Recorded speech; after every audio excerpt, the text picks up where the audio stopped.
언제 들어왔습니까?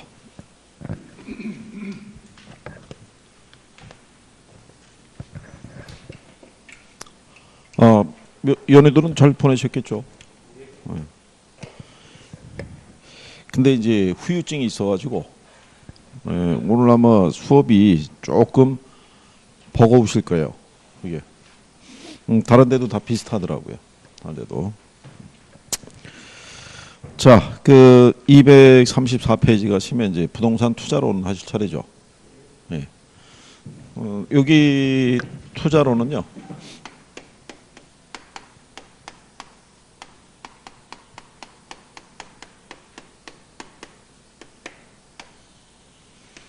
단원 자체가 이제 출제 빈도가 높은 편이에요. 그러니까 이제 매년 한 7문항에서 한 8문항 정도 이렇게 이제 출제가 되고요. 작년 같은 경우도 한 7문항 정도 출제가 됐고 계산 문제가 평균적으로 한 3문항 정도 이렇게 형성이 되는데 계산에 대한 거는 안 하시더라도 용어에 대한 이해라도 좀 해주시면은 점수는 딸 수 있다. 뭐 이렇게 생각하시면 되겠고 시험의 목차는요. 부동산 투자 이론 하고요. 그 다음에 이제 부동산 투자 분석 및 기법.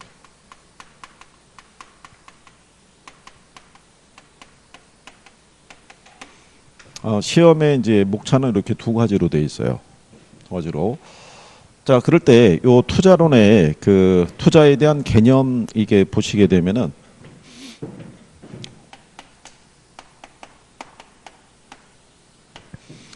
교재상에서 뭐라고 명시해놨냐면요. 현재 확실한 소비와 미래 불확실한 수익을 교환하는 행위다라고 이렇게 구성이 되어 있어요. 그러니까 이거는 미래 수익하고요. 현재 지출 있죠. 이거를 이제 교환을 하는 게 우리가 이제 투자다 이런 얘기인데 현재는 확실하죠. 그렇죠. 근데 미래는 불확실하죠. 그렇잖아요. 근데 원래 위험하고 불확실성이라는 거는 뜻은 틀려요. 그러니까 하나는 미래에 대한 정보가 하나도 없는 상태고 하나는 미래에 대한 최소한의 정보가 주어진 상태라고 보면 되는데 중개사 시험에서는 그냥 위험하고 불확실성을 같은 뜻으로 취급하니까 굳이 구분하실 필요는 없는데 만약에 여러분들이 현재 1억이라는 돈을 만약에 이렇게 투자를 해요. 투자를 했을 때 미래에 대한 수익을 전혀 우리가 확인할 수 없으면 우리는 투자할 수 없을 거예요. 그죠? 그러니까 내가 요 1억이라는 돈을 투자하기 위해서는 미래에 관한 최소한의 정보가 주어져요. 그러니까 미래 경제 상황이 정상일 수도 있고 호황일 수도 있고 불황일 수도 있다라는 정보가 주어지면은 그거를 토대로 투자자는 뭐를 추정하냐면요. 예상 기대 수익률이라는 거를 측정을 해요. 가지고 있는 정보를 가지고 자 그럴 때 요 기대 수익률 지난번에 여러분들이 혹시 기대 수익률과 요구 수익률 배운 거 기억하나요? 그러면 요 기대 수익률이라는 게 주어져 있을 때 투자한 A가 있고요. B가 있고 그 다음에 C가 있어요. 근데 얘가 10%, 얘가 8%, 얘가 5%. 이런 식으로 예상되는 수익률이 있다 그러면 투자자는 수익률이 가장 큰 A를 선택해서 투자를 하느냐면 꼭 그렇지는 않고요. 투자를 결정하기 전에는 투자자의 뭐하고 비교하냐면 요구 수익률하고 비교를 해요. 그래서 얘가 얘보다 크다라는 결론이 나왔을 때 투자를 선택하게 돼 있어요. 그러니까 무조건 얘가 수익률이 크다고 해서 얘를 선택해서 투자하지는 않고 얘하고 이제 비교하는 거죠. 그래서 결과가 나오는 거를 우리가 실현 수익률이라고 그래요. 그러니까 요거는 투자의 결과로 나오는 거예요. 요거는 내가 예상을 한 거고. 그죠? 그럴 때 결과가 내가 예상한 것에 대해서 크게 벗어나지 않는 선에서 발생할 수도 있고 내가 예상했던 것보다 더 큰 수익이 나올 수도 있고 더 작은 수익이 나올 수도 있겠죠. 예. 요렇게 요 차이를 유발하는 걸 위험이라고 그래요. 차이를. 그러면 투자자 입장에서는 내가 미래를 확신할 수가 없잖아요. 그죠? 그러면 어느 정도로 내가 뭐를 감수하고 들어가냐면 리스크를 감수하고 들어가야 되잖아요. 그죠? 그러면 내가 부담하는 위험은 어떤 종류가 있고 그런 위험들이 이 차이를 유발한다는 얘기죠. 그러면 그 위험을 어떻게 관리하고 어떻게 줄여나갈 수 있는지도 생각을 해봐야겠죠. 또 위험에 대한 대가로 투자자는 뭐를 측정할 수도 있어야 돼요. 수익률 산정도 필요한 거예요. 그래서 일장인 투자 이론에서는 투자에 관련돼 있는 위험과 수익에 관한 부분을 출제를 해요. 그러니까 철저하게 포트폴리오까지는 투자에 관련된 위험과 수익에 대한 부분을 배우시는 거예요. 그래서 거기에 기초해서. 그래서 원래는 요 개념이 나온 다음에 부동산 투자의 위험이라는 단어는 이제 먼저 나와야 되는데 우리 이제 교재의 순서상에서는 투자의 장단점 뭐 이렇게 나와 있어요. 그죠? 예, 거기 이제 간단하게 이제 정리하면서 왔다 갔다 하면은 또 공부하실 때 또 헷갈리실 테니까 일단은 순서대로 간다 그러면 거기 보면 이제 투자의 장단점이라고 되어 있는데요.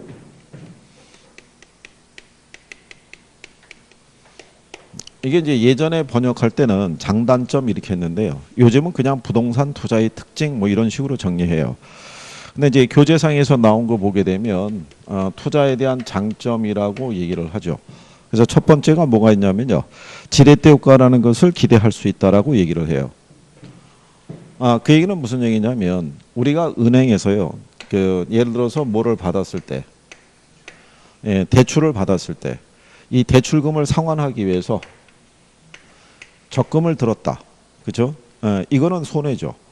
대출 이자가 적금 이자보다 훨씬 비싸잖아요. 그죠? 그러니까 이거는 기본적인 부분에서는 성립이 안 되는데 부동산이라는 거는 차입을 통해서 투자하잖아요. 투자를 하게 되면 빌린 돈에 대한 이자 상환분보다도 부동산 가치 상승분이 훨씬 크기 때문에 융자를 끼고 투자했을 때 더 큰 수익을 기대할 수 있어요, 없어요? 있을 거 아니에요. 그래서 무슨 효과를 거둘 수 있다는 거예요? 지렛대 효과를. 그래서 요즘 한때 뭐 최근까지도 운영이 되고 있죠. 갭 투자라는 거 아시죠? 그러니까 주택 가격과 전세금의 차익만 투자해서 그 차익을 이제 기대하고 투자하는 경우도 전세금을 뭐를 삼아서 지렛대 삼아서 이제 투자하는 그런 개념이라고 보시면 돼요. 그래서 부동산은 이게 가능하다는 거. 그래서 일반 금융자산하고의 차이점이라는 얘기고요. 그 다음에 인플레이션 에 대한 해지라고 돼 있어요. 그죠? 지렛대 효과라는 게 있고요. 두 번째가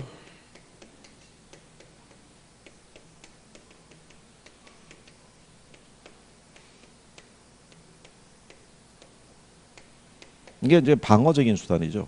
예를 들어서 여러분들이 은행에다가 돈을 예치하고 있을 때 화폐자산, 금융자산이잖아요. 인플레가 발생하게 되면 자산 가치가 떨어지죠. 근데 실물 자산이 부동산을 보유하고 있으면 자산 가치 하락을 막아줄 수 있는 그런 역할을 할 수 있다는 거죠. 그래서 인플레가 심할 때는요, 환물 심리라는 게 대두가 돼요. 그러니까 보유하고 있는 이 금융자산을 실물 자산으로 바꾸려고 하는 심리가 커진다는 얘기죠. 여기서 이런 역할을 할 수가 있고요. 그 다음에 소득 이득하고 무슨 이득을 기대할 수 있다는 얘기예요. 자본 이득을. 이 얘기는 무슨 얘기냐면요. 예를 들어서 은행에다 여러분들이 1억 원을 예치를 하면 1억 원에 대한 뭐를 주냐면 이자는 주겠죠. 하지만 원금인 1억 원에는 변함이 없어요. 그렇죠? 그런데 부동산에 투자하게 되면 임대 수익도 기대할 수 있고 나중에 부동산 가치 상승에 따른 양도 차익도 기대할 수 있다는 거죠. 그래서 일반적인 금융자산과 비교했을 때 부동산에 투자하면 이런 효과를 거둘 수 있다라고 이렇게 생각하시면 될 거예요. 그 다음에 이제 절세 효과라고 그래서요. 장기 보유에 따른 세제상의 혜택이라는 것도 주어진다는 얘기죠. 그래서 원래 투자자들이 중시하는 게요. 지렛대 효과가 있고 그 다음에 무슨 효과가 있다. 절세 효과 있죠. 예, 투자자들이 가장 중시하는 효과가 이거 두 가지예요. 요 두 가지인데 여러분 시험상에서는 가끔 인용을 하게 되면 이 지렛대 효과를 활용을 하니까 그렇게 여러분들이 구별하시면 되겠고요. 그 다음에 이제 부동산 투자의 단점이라고 나와 있는데요. 이 단점이라는 게 위험이라고 보시면 돼요. 예전에는 번역을 단점이라고 했고 근래는 위험이라고 번역을 해요. 그러니까 중복되는 내용이에요. 뒤에 가면은 또 부동산 투자의 위험의 종류가 또 나와 있어요. 그래서 거기 보시면 낮은 환금성이라고 돼 있죠. 이게 이제 뒤에 가면은 무슨 위험으로 나오냐면 이게 유동성 위험으로 나오는 거예요. 그렇죠? 부동산은 현금화기까지가 뭐가 많이 걸리는 거예요. 시간 많이 걸리죠. 그렇죠? 내가 원하는 시기에 현금화하려고 그러면 재산상에 대한 손실을 감수해야 돼요. 그죠? 그러지 않고서는 얘를 바로 내가 원하는 시기에 현금화하기 어렵다는 얘기죠. 그 다음에 소유자의 노력이 필요하다고 그래요. 이건 무슨 얘기냐면 은행에다 여러분들이 돈을 예치하면 이자를 주겠죠. 근데 그 이자를 얻기 위해서 우리가 아침마다 은행에 가서 청소해주고 뭐 물 갈아주고 이렇게 해야지 이자를 주는 게 아니라 기다리면 그냥 이자 수익이 들어와요. 근데 부동산은 틀리다는 얘기죠. 임대 수익을 거두기 위해서는 임대 물건도 관리해야 되고 임차자 관리도 해야 되고 이런 것들을 꾸준히 해야지만 임대 소득이 발생할 수 있다는 얘기죠. 그래서 그런 부분에 대한 차이점이다. 뭐 이렇게 보시면 되겠고, 그 다음에 뒤에 가면은 부동산 투자의 위험이라고 나와 있죠. 그래서 사업상, 금융적, 법적, 인플레이션, 유동성 위험 이렇게 돼 있잖아요. 그건 뒤에 다시 설명이 돼 있어요. 거기서 정리하시면 되겠고, 그 다음에 부동산 투자는요, 법률적인 통제가 많다는 얘기죠.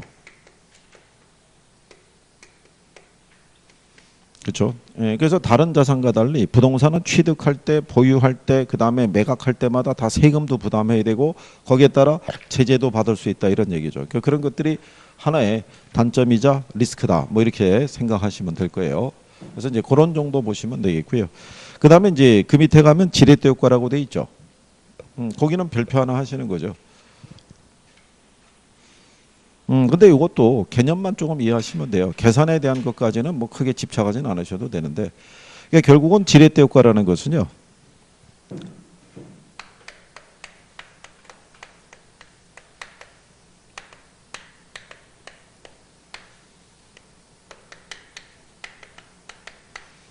지렛대 효과라는 것은 타인 자본이 있죠. 타인 자본의 사용이 자기 자본, 즉 지분 수익의 진폭을 크게 하는 효과를 말한다라고 얘기를 해요. 그래서 이거는 타인 자본을 활용했을 때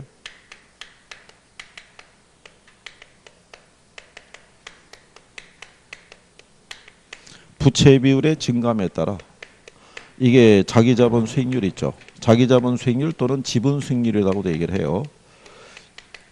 여기에 미치는 영향력, 그죠? 크기를 우리가 측정한 것을 지렛대 효과라고 얘기를 해요. 그러면 여기서 요 타인 자본이라는 게 무슨 역할을 해준다는 거예요? 지렛대 역할을 해준다는 거죠. 그렇죠? 근데 요 타인 자본이라는 게 은행으로부터 돈을 차입할 수도 있고요. 아까 얘기한 것처럼 전세금 등을 활용할 수도 있어요, 없어요? 그럴 수도 있다는 얘기예요. 자, 그랬을 때 기본적으로 이 유형을 보게 되면 이게 수익금에 의한 지렛대 효과라는 것도 있고요. 그 다음에 수익률에 의한 지렛대 효과라는 것도 있어요. 그러니까 수익금에 의한 지렛대 효과는 전세 있죠. 예, 이거 끼고 투자 운영하는 것이 이제 수익금에 의한 지렛대 효과라고 그러면, 수익률에 의한 지렛대 효과는 요거는 종합 수익률과요, 저당 수익률이죠. 여기 크기에 의해서 결정해야 돼요. 그래서 종합 수익률하고 저당 수익률을 비교했을 때 그 관건이 되는 게 이거예요. 저당 수익률이라는 게 결국 뭐냐면 대출 이자율이에요. 그죠? 그러면 내가 부동산에 투자해서 벌어들일 수 있는 수익률과 은행부터 빌려 쓰게 되는 그 금액에 대한 이자 있죠. 이 차이에 의해서 결정이 돼요. 유형 자체가. 그래서 얘가 보게 되면 정의 지렛대 효과라는 게 있는데요. 정의 지렛대 효과는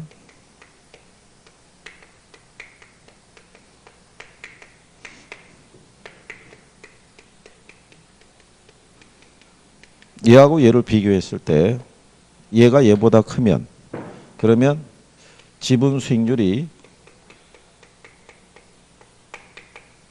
종합 수익률보다 커지면서 정의 지렛대 효과가 나와요.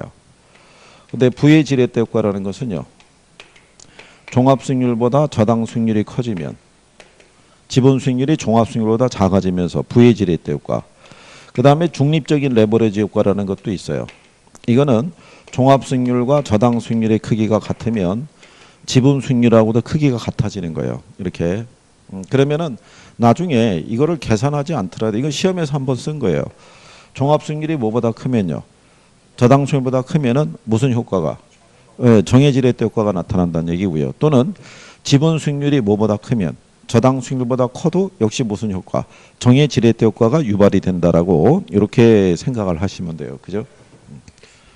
그래서 이제 요 과정에 대해서는 계산에 대한 걸 가지고 여러분들이 대입을 해서 할 수도 있고요. 이 자체가. 그래서 이제 이 종합 수익률이나 이런 것들은 기본적으로 줄 수 있다는 얘기죠. 예를 들어서 여기 10억짜리 부동산이 있어요. 10억.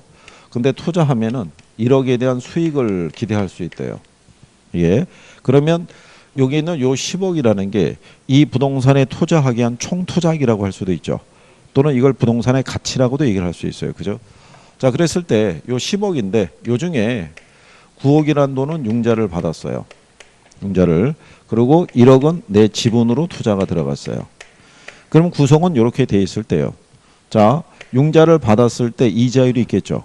네, 이자율이 9%로 빌린 게 있고요. 10%로 빌린 게 있고 11%로 빌렸을 경우에 세 가지를 가정해 보자고요. 세 가지를. 자, 그러면 내가 벌어들이는 전체 수익에서 일단 종합수익률을 계산해 보게 되면요.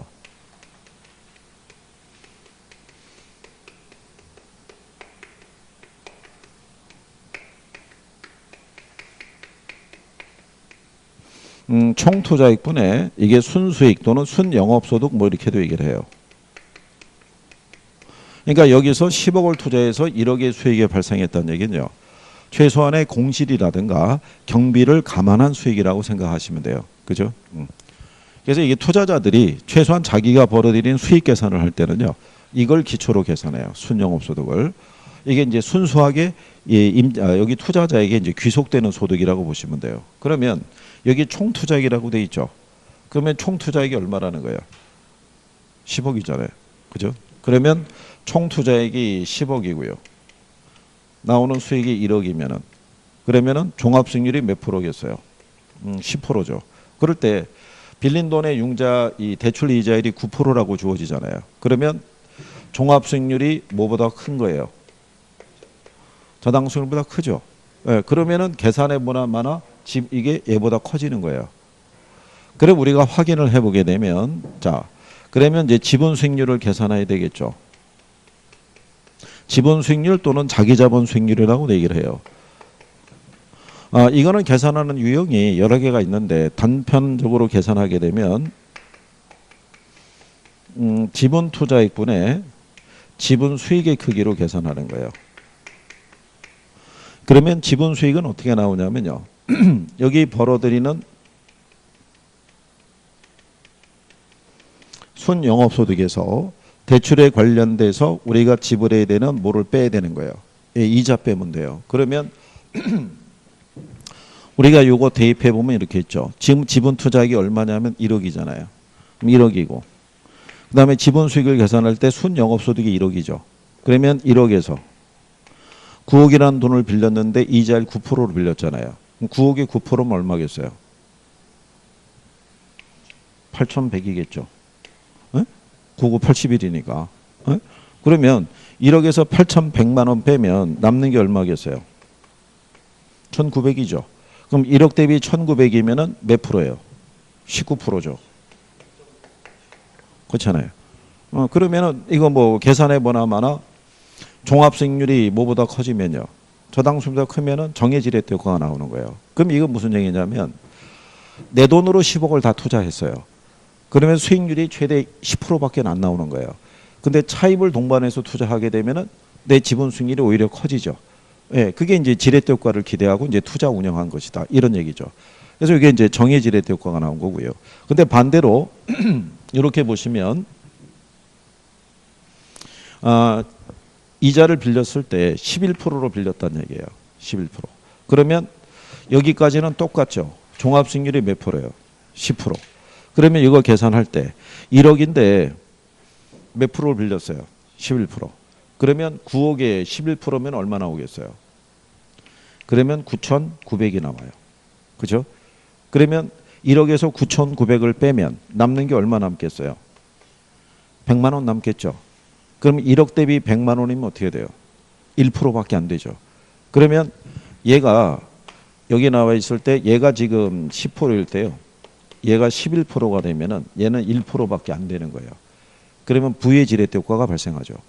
그러니까 내 돈만 갖고 투자하면 최소 10%는 벌었을 텐데 오히려 차입을 해가지고 수익률이 줄었잖아요. 그죠? 예. 그 다음에 자 같을 때를 보시게 되면 이런 얘기죠. 같다는 얘기는 얼마의 그 이자가 몇 프로라는 얘기예요. 10%. 그러면 종합수익률도 10%고 빌린 돈에 대한 이자율도 10%죠. 예, 그러면 이제 여기가 이렇게 되겠죠. 1억인데 빌린 돈이 9억인데 9억의 10%면 얼마예요? 9천이죠. 그러면 1억에서 9천 빼면 남는 게 얼마? 1,000만 원 남죠. 그럼 1억 대비 1,000만 원이면 몇 프로예요? 10%잖아요. 그러면 얘가 10%일 때 얘가 10%면 얘도 10%가 되죠. 그렇죠? 무슨 말인지 이해하시겠어요? 네, 그게 여기서는 그냥 이거 계산을 갖다가 유도한다기보다는 정해지렛대 효과라는 것은 종합수익률이 뭐보다 크면 저당 수익률보다 크면 무슨 효과가 나온다는 거예요. 정해지렛대 효과가 나온다. 그래서 거기 236페이지에 하단으로 가면은 기역, 니은, 디귿 그래서 정해지렛대 효과, 부해지렛대 효과, 중립적 지렛대 효과 이렇게 나와 있죠. 예, 그래서 이제 그렇게 여러분들이 구별하시면 돼요. 그래서 237페이지 가시게 되면요. 타인 자본을 많이 사용할수록 지분 수익률의 진폭이 커져요. 커지는데 그만큼 위험도 커진다라고 생각하시면 돼요. 그러니까 빌린 돈이 크잖아요. 융자받은 돈이 크면은 높은 지렛대 효과를 기대할 수는 있는데 위험도 그만큼 커진다라고 생각하시면 돼요. 그죠? 그래서 거기 그 237페이지 위에서 네 번째 동그라미 4번에 보면 융자를 받아서 아파트를 구입했을 때 차익금리보다 집값 상승률이 높아서 자본이득을 보는 경우도 지렛대 효과라고 볼 수 있고요. 그리고 전세를 안고 집을 사는 것도 지렛대 효과를 활용하는 투자의 한 예라고 할 수 있다. 이런 표현이죠. 그리고 5번에 보면은 수익금의 지렛 효과하고 투자액에 대한 수익의 비율로 표시되는 수익률에 대한 지렛 효과가 있다라고 이제 이렇게 얘기하는 거죠. 그래서 이 내용 정도 이해하시면 돼요. 그래서 그렇게 정리하시면 되겠고. 그다음에 이제 뒤로 넘어가시게 되면은 그 239페이지 가보세요. 239페이지 가시면 1번에 자 부동산 투자에서 재무 레버리지 효과에 관한 설명으로 틀린 거 물어봤죠. 239페이지에. 근데 거기 2번 지문에 보면 이렇게 돼 있죠. 정의 레버리지 효과는 총 자본 수익률, 즉 종합 수익률이 저당 수익률보다 높을 때 발생한다 그랬으니까 맞는 표현이겠죠. 네, 그러니까 이런 식으로 이제 활용한다는 얘기예요. 그리고 중립적 레버리지라는 것은 부채 비율이 변해도 자기 자본 수익률은 변한다 안 변한다? 안 변한다는 얘기죠. 부의 레버리지 효과라는 부채 비율이 커질수록 자기 자본 수익률이 하락하는 것을 얘기하겠죠. 그래서 용어를 조금 이해할 수 있으시면 돼요. 무슨 말인지 아시겠나요? 네, 그래서 그러면 만약에 이 지렛대 효과를 활용한다는 얘기는 이 지분 투자자의 투자에 관한 위험이 줄어들 수 있냐면 그렇진 않아요. 무슨 말인지 아시겠나요? 지렛대 효과라는 걸 하기 위해서는 반드시 뭐를 타인 자본을 조달해야 되는 거예요. 그러면 뭐가 발생하냐면 위험이 생기죠. 상환에 대한 위험. 그렇기 때문에 지렛대 효과를 활용해서는 투자자의 리스크를 줄여줄 수는 없는 거예요. 이걸 활용하기 위해서 차입을 한다는 얘기는 상환에 대한 리스크를 감수하고 들어갈 수밖에 없다. 이런 얘기예요. 자, 그래서 이제 지렛대 효과에 대한 거 이런 정도 알아두시면 되고요. 나중에 이제 이거 계산을 할 때 간단하게 주는 거는 간단하게 계산할 수 있는데 그렇지 않은 거는 좀 힘들 수도 있어요. 그래서 나중에 이제 여러분들이 보시면 240페이지 가시면 거기 자기 자본 수익률 구하라고 돼 있죠. 그러면 거기 보면 투자 부동산 가격이 얼마냐면 3억 원이죠. 그죠? 근데 빌린 돈이 얼마냐면 2억이고 자기 자본이 1억이죠. 그렇죠? 그러면 여기 보시면은 1년간 순영업이익이 얼마예요? 2천만 원이잖아요. 그렇죠? 예. 그런데 가격 상승률은 제로고요. 대출 기간이 1년이고 대출이자율이 연 몇 프로예요? 6%죠. 그럼 빌린 돈이 2억이잖아요. 2억에 6%면 얼마예요? 1200이죠. 그러면 거기 나와 있는 순영업소득이 2000이잖아요.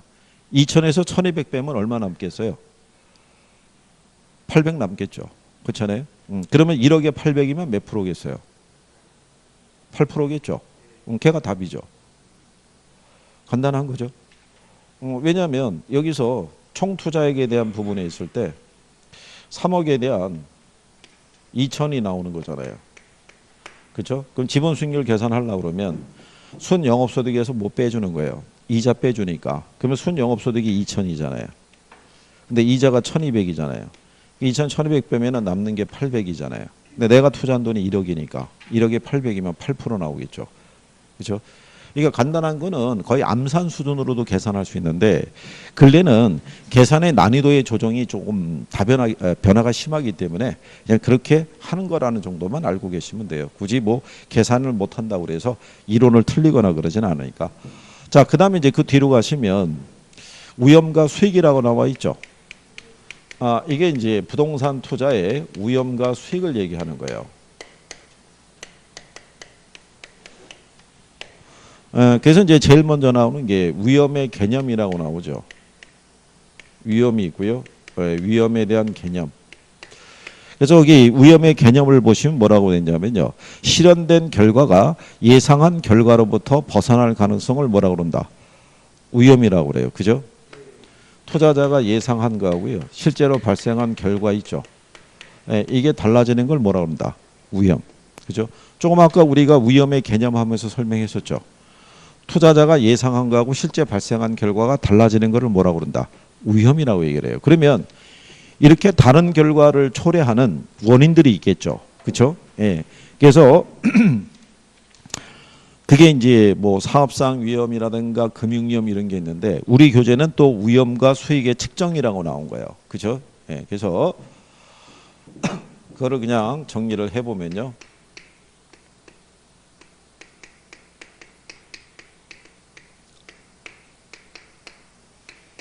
먼저 이 수익 있죠. 이 수익률을 측정을 할 때는요. 이거는 확률 계산하는 거예요.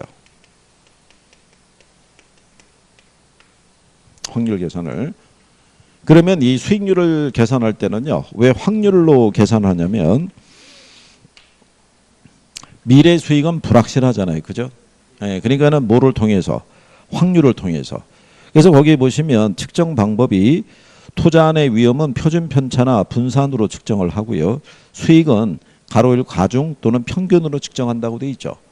예, 근데 이거는 무슨 얘기냐면 여러분들에게 주어지는 확률 값이 있죠. 예, 이거를 50대 50으로 주면은 그냥 산술 평균이고요. 확률 값이 달라지면은 가중 평균에서 구해야 돼요. 이거를. 그러니까 예를 들어서 여기 수익률의 계산은 이렇게 가는 거예요.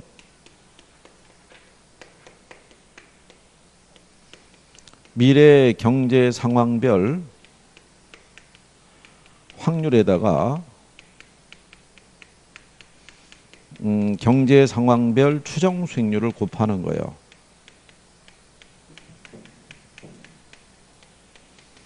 얘를 곱하면 기대 수익률을 구할 수 있어요. 근데 여기 부호가 이게 평균이라는 표현이거든요. 그러니까 평균 기대 수익률인데 요거는 이제 요 확률 값에 따라 틀려진다라고 생각하시면 돼요. 여기도 이제 확률 이렇게 백분율이 들어가 있죠. 그러면 요거 구할 때 뭐 이런 얘기예요. 미래 여기 하단 내려가면 보일까요? 여기로 내려가면 여기까지는 보이나요? 네, 그러면 미래 경제 상황이 호황일 수도 있고요. 또는 불황일 수도 있어요. 근데 호황일 때 확률이 50%고요. 불황일 때 확률이 50%예요. 각각. 그럴 때 기대하는 수익률이 호황일 때는 8%, 불황일 때는 4%. 그죠? 그럴 때 얘도 백분율이고 얘도 백분율이잖아요. 그러면 계산의 편의를 위해서 한쪽을 소수로 바꿔서 계산하는 거예요. 원래는 100분의 50이니까 0.5, 0.5 나오겠죠. 그러면은 8 곱하기 0.5 하면은 얼마 나오겠어요? 4%. 4 곱하기 0.5 하면은 몇 프로? 2%. 그래서 얘를 더하면은 몇 프로 나오는 거예요? 6% 나오겠죠. 그러니까 이렇게 50대 50으로 주어지면은 산술 평균하는 거예요. 그 산술 평균한다는 얘기는 이렇게 계산할 필요가 없이요. 8하고 4를 더하면은 12%죠. 나누기 2 하면은 6% 나오잖아요. 그러니까 50대 50으로 주어지면은 그냥 산술 평균하는 거예요. 이렇게. 근데 확률 값이 달라지면은 가중 평균해야 돼요. 그러니까 예를 들어서 이렇게 바뀌어질 수가 있겠죠. 불황일 때, 그죠? 정상일 때, 또는 호황일 때. 이런 식으로 하면서 이제 확률에 대한 부분이 얘가 20%, 얘가 60%, 얘가 20% 이렇게 주어지죠. 주어지고 거기에 따른 예상 수익률이 얘는 4%, 얘는 8%, 얘는 13% 이렇게 주어질 수가 있죠. 그럼 확률 값이 다 틀리잖아요. 그렇죠? 그러면 일일이 다 계산한 다음에 합산해 줘야 되는 거예요. 그러면 얘네를 갖다 이렇게 다 뭐 해야 돼요? 곱해야겠죠. 네, 그러면은 이것도 원래는 계산하려고 그러면 0.2, 0.6, 0.2로 이렇게 바꿔야 돼요. 그죠? 그러면 자, 4 곱하기 0.2 하면 얼마 나오겠어요? 0.8% 나와요. 그 다음에 8 곱하기 0.6 하면은 4.8% 나와요. 13 곱하기 0.2 하면은 2.6% 나와요. 그럼 얘네 다 더하면은 8.2% 나와요. 이렇게 계산하는 건데, 이게 힘드신 분들은 굳이 여기다 이거 소수로 바꿔서 할 필요 없이요. 그냥 곱하면 돼요. 4 곱하기 20 하면 80 나오겠죠. 8에다가 60 곱하면 480 나오겠죠. 13에다가 20 곱하면 260 나와요. 그럼 다 더하면 이게 820 나와요. 그럼 그게 그거네. 똑같잖아요. 무슨 말인지 아시겠나요? 그러니까 이런 배열 정도, 이것도 기출이에요. 이것도. 그러니까 이런 배열로 나오면은 해볼 수는 있을 텐데, 그러니까 요즘은 이런 배열을 잘 안 준다는 거죠. 그러니까 여러분들이 이렇게 하면은 되게 간단한 것 같아요. 그죠? 예, 그러니까 딱 시험장 들어가서 기대 수익률 계산하라고 그러면 덤비는 거예요. 덤비는데 안에 조건이 틀린 거예요.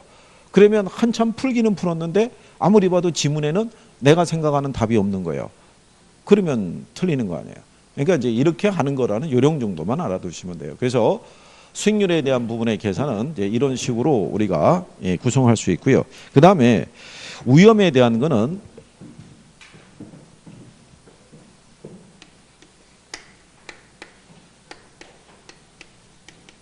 위험의 측정이라는 건요. 분산 또는 뭐로 측정한다. 표준 편차로 측정하는 거예요. 분산 또는 뭐로? 표준 편차. 그러면 여기 있는 분산의 의미는 뭐냐면요. 투자자가 예상한 수익하고요. 실제 발생한 결과가 달라지는 걸 아까 위험이라고 그랬죠. 그걸 우리가 통계학적인 용어로 뭐라 그런다? 분산이라고 얘기를 해요. 그죠?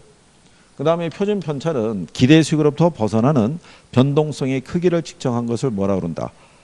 표준 편차라고 얘기를 해요. 표준 편차. 그런데 우리 교재를 보시게 되면 242페이지 가면요. 상단에 사례가 주어져 있죠.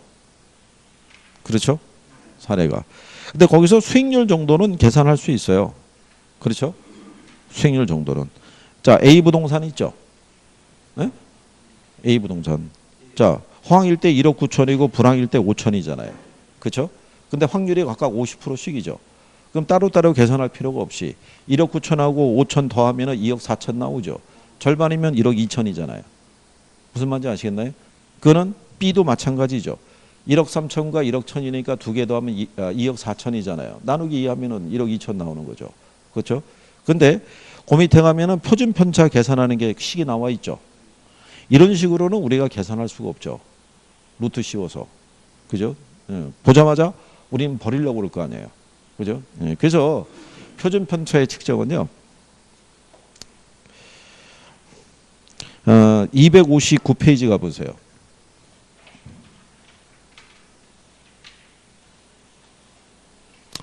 259페이지 가면 거기 예제 하나 있죠. 예, 예제 보시면 뭐 이런 식의 논리, 이것도 기출이니까 그런 식의 논리는 여러분들이 계산을 할 수는 있을 거예요. 그죠?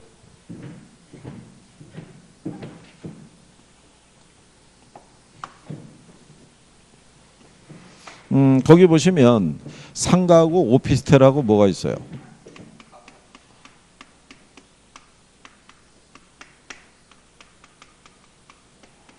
근데 얘네가 호황하고 불황의 확률을 각각 얼마씩 줬어요? 50%씩 준 거예요. 그렇죠? 네, 그러면 거기 보시면은 얘가 이제 이렇게 돼 있죠. 16이고 6이고요. 그 다음에 얘가 12하고 4. 그 다음에 8하고 2가 되겠죠. 그러면 얘네 기대 수익률을 측정하잖아요. 그러면 이거 계산하는 요령 알려줬죠. 50도 50이면 어떻게 하면 된다고요? 16하고 6을 더하면 되죠. 더하면 몇 프로예요? 22의 절반이면. 그럼 얘는 11%예요. 기대 수익률이. 그럼 얘는 12하고 4를 더하면 얼마예요? 16이죠. 네, 16에 대한 절반이면 얼마겠어요? 8%. 얘는 8하고 2를 더하면 10이죠. 나누기 2 하면 얼마? 그럼 이게 기대 수익률이잖아요. 그래서 지문에 보면 기대 수익률은 상가가 제일 큰 거예요. 오피스, 그 다음에 뭐 아파트 이렇게 가겠죠. 그 다음에 뭐로 측정하냐면 표준 편차 있죠. 표준 편차라는 거는 요 기대 수익률로부터 벗어나는 변동성의 크기를 얘기하는 거예요. 그러면 여기에는 상가의 표준 편차 있죠. 응? 표준 편차. 표준 편차가 몇 프로냐면 5%예요. 그 왜 편차가 5%냐면 이런 얘기잖아요. 자, 예상하는 기대 수익률은 11%인데 결과가 16%가 나올 수도 있고 또는 6%가 나올 수도 있다는 얘기잖아요. 그렇죠? 그러면 10이라고 16의 차이가 얼마예요? 5%. 10이라고 6의 차이가 몇 프로예요? 5%. 그러니까 얘는 편차가 5%라는 거예요. 그러면 같은 원리로 여기 있는 오피스 같은 경우는 편차가 몇 프로냐면 4%죠. 기대 수익률은 8%인데 결과가 12%가 나올 수도 있고 몇 프로가 나올 수도 있어요. 4%가. 그러면 8하고 12의 차이가 4죠. 4하고 8의 차이가 얼마예요? 4잖아요. 이 표준 편차라는 거는 이 기대 수익률로부터 벗어나는 변동성의 크기를 얘기를 하는 거예요. 그러니까 내가 기대했던 건 11%인데 막상 결과가 16%가 나올 수도 있어요, 없어요? 어? 또는 6%가 나올 수도 있어요, 없어요? 있다고요. 확률이 반반이니까 얘가 나올 수도 있고 얘가 나올 수도 있다고요. 무슨 말인지 아시겠어요? 그래서 여기서부터 벗어날 수 있는 변동성의 크기가 몇 프로? 5%. 얘는 몇 프로? 4%. 같은 원리를 한다면 얘는 표준 편차가 얼마겠어요? 3% 나올 거 아니에요. 이런 정도는 계산할 수 있죠. 에? 아까 루트 씌워가지고 계산하는 거는 여러분들이 힘들더라도 이런 논리 정도는 대입이 가능할 거예요. 그죠? 그래서 거기 지문에 보시면 4번 지문에 이렇게 돼 있죠. 투자 위험은 아파트가 가장 낮고 다음이 오피스텔이고 상가가 가장 높다라고 해놨죠. 그러니까 여기 보시면 표준 편차는 아파트가 제일 작잖아요. 그렇죠? 네, 그런 얘기예요. 그러니까 이제 그런 개념이지. 앞으로 돌아가셔가지고 우리가 거기 242페이지에 나온 그 예처럼 루트 씌워가지고 계산하는 거는 생각 안 하는 게 낫다 이런 얘기죠. 무슨 말인지 아시겠죠? 네. 그 다음에 그 밑에 가면 투자자의 위험에 대한 태도라고 해놨죠. 그거는 뭐 얘기하냐면요. 요거 얘기하는 거예요.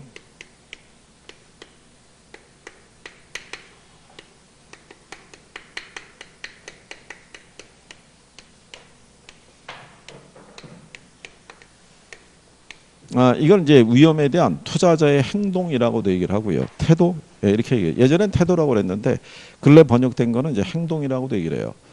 위험에 대한 투자자의 행동을 보면요. 투자자들이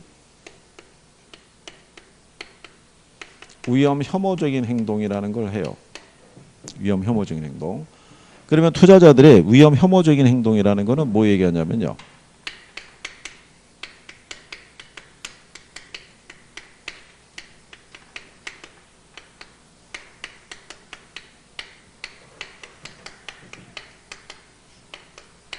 기대 수익률이 동일한 두 개의 투자 대안이 주어지면요. 뭐가 낮은 쪽을 선택한다는 얘기예요. 위험이 작은 투자안을 선택한다는 얘기예요. 그게 투자자들의 위험 혐오적인 행동이라고 얘기를 해요. 그렇죠? 그래서 거기 보시면 자 동일한 수익이 예상되는 경우에 위험이 적은 투자안을 선택하는 투자자의 유형을 위험 회평이라고 한다라고 해놨잖아요. 그렇죠? 예, 근데 그게 위험 혐오적인 행동이라는 거예요.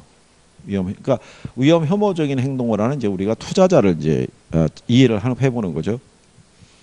자, 그러면 기대 수익률이 동일한 두 개의 투자 대안이 있으면 뭐가 작은 쪽을 선택한다? 위험이 작은 쪽을 선택한다는 얘기예요. 이거는 우리가 지난번에 표준 편차 설명하면서 해드렸던 거예요. 기억하나요? 표준 편차 할 때. 자, 그럴 때 이런 위험 혐오적인 행동을 하는 투자자들이 위험을 감수하고 투자하겠어요, 안 하겠어요? 네? 이 사람들이 위험을 감수하고 투자를 해요.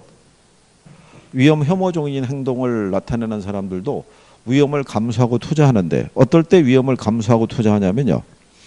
거기 니은에 보면 이렇게 돼 있죠. 위험 회평이라고 해서 위험을 전혀 부담하지 않으려고 하는 것은 아니고 적절한 수익이 예상이 될 때 위험 회평도 위험을 부담하기도 한다라고 얘기하죠. 예? 근데 표현이 이게 무슨 얘기냐면요. 어떨 때 위험을 감수하고 투자하냐면 위험을 이게 번역이 이렇게 돼 있어요. 위험을 감수할 만한 유인책이 있거나 또는 피할 수 없는 위험일 때 있죠.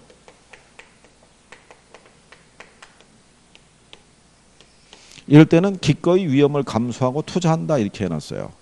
근데 여러분들이 보시면 여기서 위험을 감수할 만한 유인책이 있죠. 예, 이 유인책이라는 거 뭐이겠냐면 대가예요. 대가. 위험을 감수할 만한 뭐가 주어지면, 대가가 주어지면은 투자자는 위험을 감수하고 뭐 할 수 있다는 얘기예요. 투자할 수 있다는 얘기예요. 그래서 이거를 설명하기 위해서는 얘가 먼저 나와야 돼요. 기대 수익률하고 요구 수익률을 비교했을 때 뭐가 크면, 기대 수익률의 요소가 크면 위험을 감수하고 어떻게 해야 돼요? 투자한다는 얘기예요. 그죠? 그러니까 예를 들어서 이런 거잖아요. 내가 은행에다가 5억이라는 돈을 은행에다가 예치해 놨어요. 근데 누군가 권유하는 거예요. 야, 여기 부동산 사업에 투자해봐. 여기 수익 괜찮아. 이렇게 얘기해요. 근데 부동산에 투자하면 돈을 날릴 가능성도 있어요, 없어요?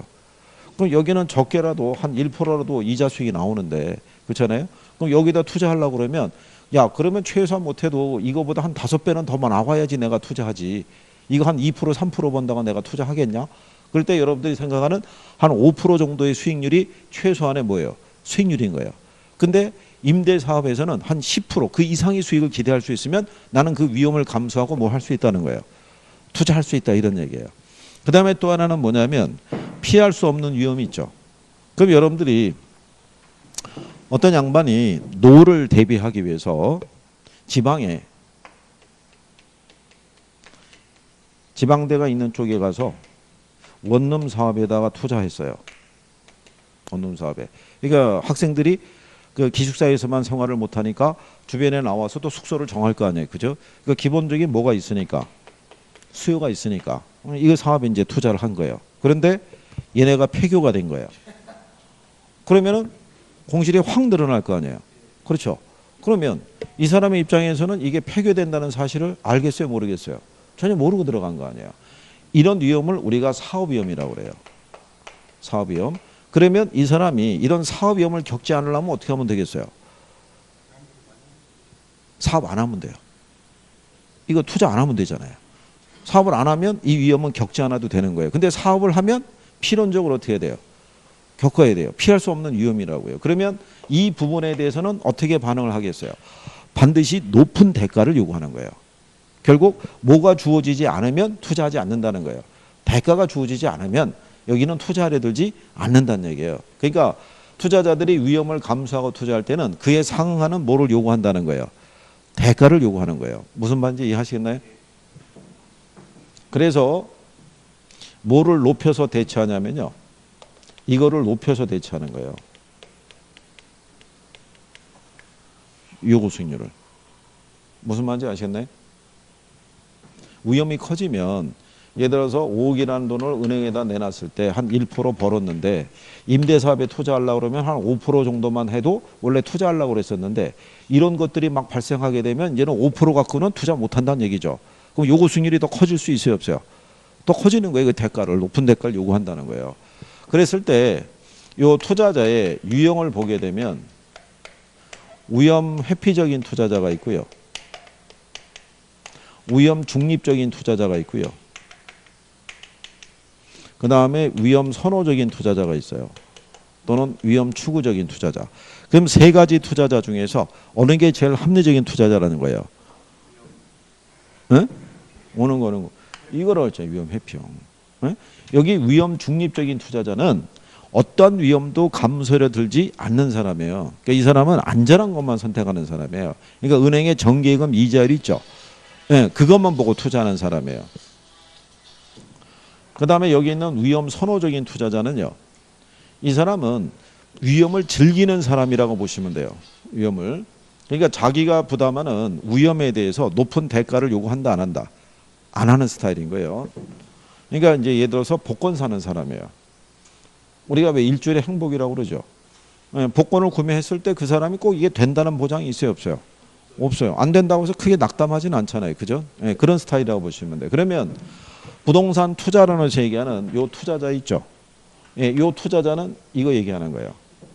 위험 회피적인 투자자. 그러니까 이 사람은 무슨 행동을 하는 사람이에요? 위험 혐오적인 행동을 하는 사람이에요. 기대 수익률이 동일한 두 개의 투자 대안이 있으면 뭐가 작은 걸 선택해요? 위험이 작은 거를 선택하는 거예요. 그죠? 대신에 이 사람이 위험을 감수하고 투자할 때는 반드시 뭐를 요구한다? 대가를 요구한다라고 생각하시면 돼요. 무슨 말인지 이해하시겠어요? 그러니까 이 사람이 그런 스타일에 대한 것들을 요걸 시험상에서 이 조건으로 출제를 해요. 예? 이 조건으로. 그러니까 이제 그거 알아두시면 될 거예요. 그 다음에 이제 243페이지에 가면 부동산 투자 위험의 유형 및 수익률의 종류라고 나와 있죠. 예, 그러니까 이제 이게 원래는 아까 이제 위험에 대한 투자의 개념을 하고 요걸 해야 되는데 순서가 여기 와 있으니까 여기서 또 해야죠. 그냥 그럼 여기가 부동산 투자 있죠. 투자의 위험과 수익에 대한 거를 설명하고 있는 거예요. 그래서 제일 먼저 나오는 게 투자 위험의 유형이라고 나오죠. 예, 그 유형가 이게 원래 위험이 나오는 거고요. 위험의 개념 그러면 위험이라는 거는 투자자가 예상한 거하고 실제 발생한 결과가 달라지는 것을 뭐라고 그랬어요? 위험이라고 그랬죠. 이걸 다르게 만들어준 애들이 거기에 나온 것처럼 무슨 위험이 있다? 사업 위험. 그 다음에 무슨 위험? 금융 위험. 그 다음에 인플레 위험. 그 다음에 뭐 법률적 위험. 그 다음에 유동성 위험. 뭐 이런 거 얘기하는 거예요. 예. 자, 그러면 여러분들이 보시면 요 사업 위험 있죠. 예, 원래 이제 투자자들이 겪게 되는 위험 중에서는 이거 두 가지가 제일 커요. 가장 크게 이제 적용하는데 사업 위험을 보게 되면 다시 세분하면 시장 위험이라는 것도 있고요. 운영 위험이라는 것도 있고 위치적인 위험 이런 것도 있어요. 그러면 시장 위험이라는 건 뭐 얘기하냐면요. 갑작스런 경기 침체로 인해서 분양이라든가 임대가 잘 안 될 수도 있어요, 없어요? 안 될 수도 있죠. 지금 건설사들이 이거 좀 분양이 잘 안 되는 거잖아요. 그러니까 분양이 안 되는 이유가 뭐냐면 지금 이 소분양자들이 자금을 마련하지 못하잖아요. 대출 규제에 묶여가지고. 그러면 생각했던 것보다 분양이나 임대가 잘 안 될 수도 있어요, 없어요? 안 될 수도 있죠. 지금 남쪽으로 내려가면은 분양률이 한 33%밖에 안 된다는 얘기예요. 그러면 거의 10가구 중에서 3가구나 한 4가구 정도만 입주하고 나머지는 비어있다는 얘기잖아요. 그럼 뭐가 안 되냐면 자금 회전이 안 되죠. 근데 사업하는 사람들이 지금과 같은 상황이 될 거라고는 예상했다 못했다. 못했다는 얘기죠. 그렇잖아요. 그리고 좀 아까 얘기한 것처럼 위치적 위험이 있죠. 지방대가 폐교가 될 줄 어떻게 알았겠어요. 그렇잖아요. 그러니까 이런 거는 투자자가 예측했던 거하고는 전혀 다른 결과가 나타나게 될 위험인 거죠. 그렇죠. 네. 그럼 여기 있는 운영 위험은 근로자가 갑작스럽게 파업 같은 거 할 수도 있어요, 없어요? 우리나라에 보게 되면 대표적인 자동차 회사가 주기적으로 뭘 들어가냐면 이게 파업에 들어가잖아요. 그러면 걔네도 2019년 들어오면서 예측했던 어떤 수익성이라든가 생산성 이런 거 계산했을 텐데 그게 다 무의미한 거죠. 그렇잖아요. 그래서 이런 것들이 무슨 위험이라는 거예요? 사업 위험인 거예요. 그러니까 사업 위험을 겪지 않으려면 뭐 안 하면 돼요. 사업 안 하면 되는 거예요. 근데 사업을 하면 겪어야 되는 거예요. 그 다음에 금융 위험이라는 건요. 부동산에 우리가 투자할 때 부동산은 고가의 자산이기 때문에요. 전액 지분으로만 투자할 수는 없어요. 그 지분이라는 게 내 돈의 의미예요. 내 돈만 갖고 투자할 수는 없고요. 뭐를? 저당이라는 거는 뭐 생각하시면 되냐면 융자 생각하시면 돼요. 그 융자를 끼고 들어갈 수밖에 없다는 얘기죠. 그러니까 결론적으로 얘기하면 전액 자기 돈으로 투자하면은 금융 위험은 발생하지 않아요. 근데 돈을 뭐를 하게 되면 차입을 하게 되면 무슨 위험이 발생한다? 금융 위험이라는 게 발생한다라고 얘기를 하는 거예요. 그래서 거기 보면 금융 위험이라는 게 타인 자본 사용에 따른 채무 불행의 가능성 또는 수익성 악화 위험을 말한다고 해놨죠. 그렇죠? 근데 마지막에 밑에서 두 번째 줄에 보면 디귿에 그러므로 투자 금액을 전부 자기 자본으로 조달했을 때는 무슨 위험은 발생하지 않는다는 거예요. 금융 위험은 발생하지 않는 거죠. 그러니까 차입을 하면 발생하는 리스크가 금융 위험이라고 생각하시면 되는 거예요. 그러니까 정의 지렛대 효과를 예측을 하고 차입을 하였는데 오히려 부의 지렛대 효과의 결과가 나올 수도 있어요, 없어요? 그럴 수도 있다는 얘기죠. 그래서 그게 금융 위험. 그 다음에 뒤로 넘어가면은 법적인 위험이라고 돼 있어요. 자, 이번에 정부의 어떤 정책상에 대해서 뭐가 강화가 되면 다주택자에 대한 규제가 강화되고요. 그 다음에 뭐를 또 강화시키면요. 보유세 이런 거를 강화시키게 되면은 당연히 어떻게 돼요? 투자자 입장에서는 수익성이 악화가 되겠죠. 네, 그런 거 생각하시면 되고. 그 다음에 근래 또 인플레 위험도 물어봐요. 인플레. 자, 인플레라는 게 발생하게 되면은요. 여러분들이 보면 화폐에 대한 실질적인 가치가 떨어지겠죠. 그렇죠? 그러면 인플레 위험에 대처하기 위해서, 그죠? 자, 여기 투자 이 부동산 학에서는요. 대출자가 있고 그다음에 누가 있을 때 차입자가 있으면 대출자는 돈을 빌려주는 사람, 차입자는 돈을 빌려 쓴 사람인 거예요. 그죠? 이게 한문으로 들어가게 되면 이 대출자에 대한 부분이 두 가지 뜻을 동시에 내포할 수 있는데 그냥 한글로 해서 이렇게만 구별하시면 돼요. 그러면 대출자 입장에서는 인플레 위험을 줄이기 위해서 고정 이자율이 있고 변동 이자율이 있으면 어느 걸로 대출하는 걸 선호하겠어요? 이게 시험에 2번 나온 거예요. 대출자가 인플레이션 위험을 낮추기 위해서는 고정금리로 대출했을 때가 유리하다 이렇게 나오면 틀리는 거예요. 무슨 금리로 대출해 줘야 돼요? 변동금리로. 이건 이자율을 일정한 기간마다 조정할 수 있는 거예요. 그죠? 그러니까 인플레가 발생하면 그거를 이자율에 반영할 수 있다라고 얘기해 주는 거예요. 그래서 거기 보시면 인플레이션 위험에 기억이 있죠. 예? 기억. 그래서 이제 기억에 대한 부분이 임대인 입장에서는 게 있고요. 니은에 가면은 변동금리로 타인 자본을 사용해서 투자할 때 인플레이션이 이자율에 반영돼서 이자율이 상승하면 부동산 투자의 수익성이 악화될 수 있는 것도 인플레 위험에 해당이 된다 이렇게 돼 있는 거예요. 그럼 결국은 차입자 입장에서는 불리하지만 대출자 입장에서는 무슨 금리로 대출해 주는 게 변동금리로 대출해 주는 게 이 위험을 낮출 수 있다는 얘기예요. 그래서 이제 그거 구별하시면 되고요. 그 다음에 요 차입자를요. 요렇게 바꿔보자고요. 누구로? 투자자. 그러면 여기 요 투자자는요. 얘기를 안 해도 무슨 투자자다. 이 사람인 거예요. 그러니까 부동산 투자론에서는 별다른 언급이 없이 투자자 나오면 이 스타일이라고요. 그러면 이 사람은 인플레 위험을 어떻게 대처하겠어요? 투자자는. 투자자. 이 인플레 위험은 투자자 입장에서는 피할 수 없는 위험이에요. 그죠? 그러면 이 피할 수 없는 위험에 대해서 투자자는 어떻게 반응을 보일 것이다. 대가를 요구하는 거예요. 그래서 뭐를 높여서 대처한다는 거예요? 요구 수익률을 높여서 대처하는 거예요. 자, 만약에 생각해 보세요. 수익이 발생하더라도 화폐 가치가 떨어져 있잖아요. 그죠? 그러니까 같은 수익, 임대 수익이 100만 원이 나왔더라도 예전에 비해서는 그 구매력이 떨어지잖아요. 그러면 이 사람의 입장에서 수익성이 악화되는 거거든요. 그러니까 뭐를 높여서 요구 수익률을 높여서 대처한다라고 생각하시면 돼요. 나중에 이게 어느 정도 지나면요. 이게 다 연결돼 있다고 생각하시면 돼요. 하나의 논리라고. 이 투자자들이 위험에 대해서 어떻게 대처하고 거기에 대해서 어느 정도의 수익을 요구하게 되는지에 대해서 다 연결돼 있는 거예요. 그러니까 지금 우리는 왔다 갔다 하고 있어서 그런 거지 나중에 보면은 다 같은 맥락인 거예요. 자, 그 다음에 유동성 위험 앞에서 했었죠. 네, 그러니까 반복되는 내용이죠. 부동산을 현금화하는 과정에서 발생하는 자산 가치의 손실이 있죠. 그걸 우리가 무슨 위험이라고 그래요? 유동성 위험이라고 그래요. 유동성 위험. 자, 유동성 위험에 대해서 아파트가 있고요. 주식이 있어요. 어느 게 유동성이 좋아요? 아파트하고 주식이 있으면. 여기 아파트 5억짜리 있죠. 이거 500에 내놓으면 바로 팔려 안 팔려요? 바로 팔리겠죠. 그렇지 않아요? 유동성 위험이라는 게 이거예요. 예를 들어서 여러분들이 5억짜리 부동산 하나 갖고 있는데 이달 2월 20일까지 3억을 만들어야 돼요. 그죠? 근데 방법은 이거밖에 없어요. 얘 처분하는 거밖에.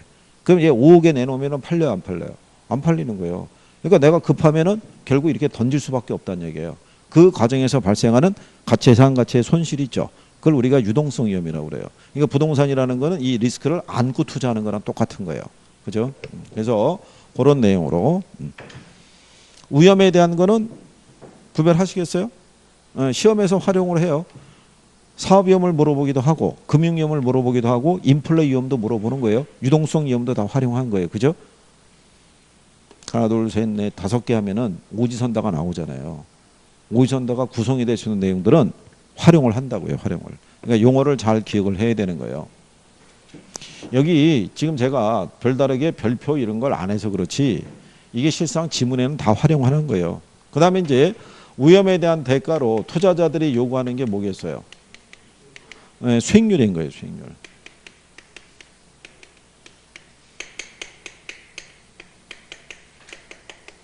수익률은 투자 자본에 대한요. 투자 수익의 크기를 측정하는 거예요. 투자자가 투자를 할 것인지 말 것인지를 결정할 때는 뭐가 가장 중요한 변수가 돼요? 수익률이 가장 중요한 변수가 돼요. 내가 요구하는 수익률이 충족이 될 수 있느냐? 이제 이거를 우리가 판단할 수 있어야 돼요. 그럴 때 이 수익률에 대한 종류를 보게 되면요. 기대 수익률이라는 게 있고요. 요구 수익률이라는 게 있고 그 다음에 무슨 수익률이 있다? 세 가지가 있어요. 세 가지가. 자, 세 가지가 있는데 여기 있는 기대 수익률하고 요구 수익률이 있죠. 예, 요거는 사전저금이에요. 사전적. 그러니까 투자를 할 것이냐 말 것이냐를 결정할 때는 기대 수익률하고 뭐를 비교하는 거예요? 요구 수익률을 비교해서 결정하는 거고요. 실현 수익률이라는 거는 이건 사후적 수익률이에요. 그러니까 얘는 투자의 결과로 나타나는 거예요. 그러면 투자자가 투자를 할 것인지 말 것인지를 결정할 때는 얘하고는 관계가 없는 거예요. 뭐하고 뭐를 비교하는 거예요? 기대 수익률하고 요구 수익률의 비교를 통해서 투자 여부를 결정하는 거예요. 그래서 여러분 시험에 주로 인용하는 게 뭐가 나오냐면 246페이지 가면 중간에 양가로 3번의 기대 수익률과 요구 수익률의 관계 있죠. 예, 그거는 별표 하나 해놓는 거예요. 그거는 꾸준히 지문으로 쓰는 거예요. 그러니까 요거를 여러분들이 외우는 것보다는 뭘 하는 게 낫다는 거예요? 이해를 하는 게 낫다는 얘기죠. 이해를. 그래서 자 시간이 됐으니까 잠깐 쉬었다가 여기 이어서 이제 설명해 드릴게요. 잠깐 쉬었다 들어오시면 될 거예요.